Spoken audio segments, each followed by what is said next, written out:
Ce phénomène qui prend de l'ampleur en Grande-Bretagne, depuis plusieurs mois, des parents ont décidé de se regrouper pour traquer eux-mêmes les pédophiles ou les pédophiles présumés. L'initiative divise le pays car elle est menée totalement en marge de l'appareil judiciaire, mais elle bénéficie d'une forme de tolérance. À Londres, Loïc Delamornay, Thomas Donzel.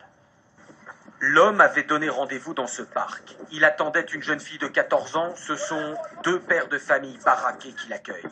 L'homme prend la fuite. Il échappera à ses poursuivants.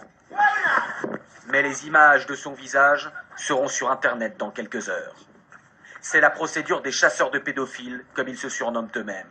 Leurs membres souhaitent rester anonymes. On est plutôt comme des détectives privés. On utilise toutes nos ressources pour trouver ces types, les traquer, les amener à un point de rencontre, pour qu'on les confronte à ce qu'ils étaient sur le point de faire. D'un côté, on veut vraiment attraper ces gens-là, et ça nous motive. D'un autre côté, c'est un sale boulot. Sur le site des chasseurs, des portraits des pédophiles présumés identifiés par l'association, et même une carte interactive de ceux localisés près de votre domicile. Une approche qui n'est pas sans conséquences. Il y a quelques semaines, l'un de ces hommes s'est suicidé avant que la justice ait pu se prononcer.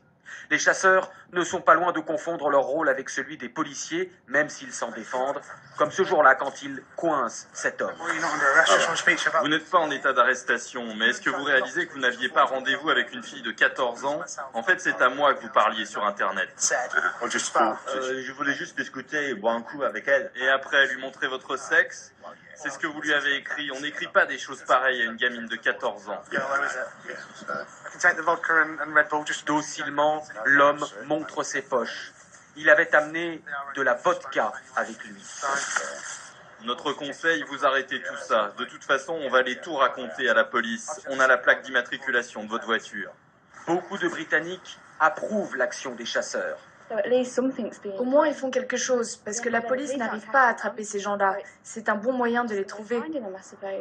Un sentiment renforcé récemment par le drame de la petite April qui a ému tout le Royaume-Uni. Assassinée par un pédophile, elle a été symboliquement enterrée il y a 2 semaines dans des funérailles quasi nationales, retransmises en direct par toutes les chaînes de télévision. Le cercueil était vide car son corps n'a jamais été retrouvé. Le meurtrier a été condamné à la prison à vie. La police britannique a déclaré qu'elle comprenait l'objectif moral des chasseurs de pédophiles, mais que ça n'était pas le moyen de lutte le plus efficace, car leurs enquêtes menées en dehors de tout cadre légal aboutiraient très probablement, en cas de procès du pédophile présumé, à sa libération immédiate pour vice de forme juridique.